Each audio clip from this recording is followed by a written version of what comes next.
Assalamualaikum warahmatullahi wabarakatuh. Dear ladies and gentlemen, on this time I would like to answer the question of the question from our student of Sabilitoy Cottage, our followers, and also the question of all viewers or subscriber. Jadi pada kesempatan ini saya ingin menjawab pertanyaan dari jamaah-jamaah santri pondok Bubulor Pasuruan dan juga subscriber se-Indonesia. Mudah-mudahan ilmunya bermanfaat.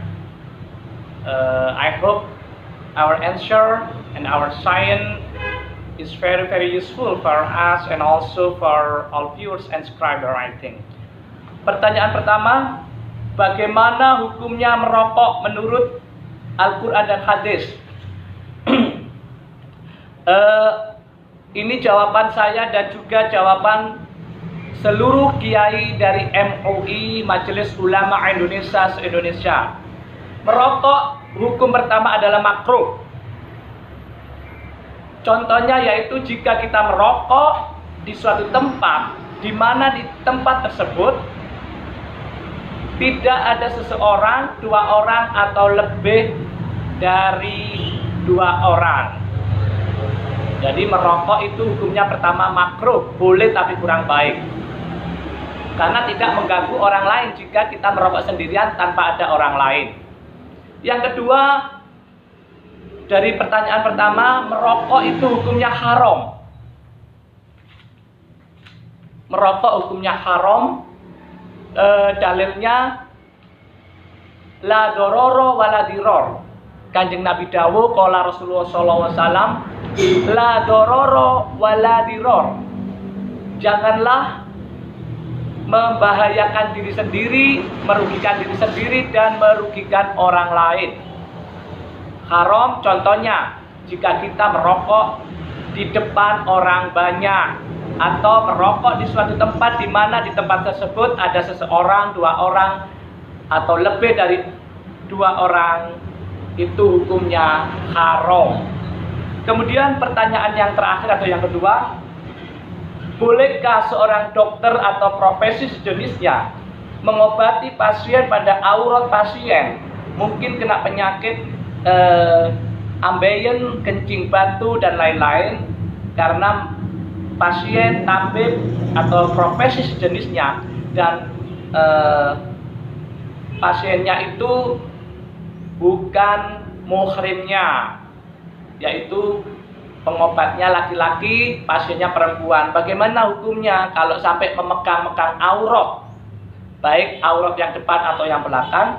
Maka hukumnya boleh jika darurat. Boleh jika darurat. Dan yang kedua, haram jika ada kemaksiatan atau terjadi hal-hal yang tidak diinginkan.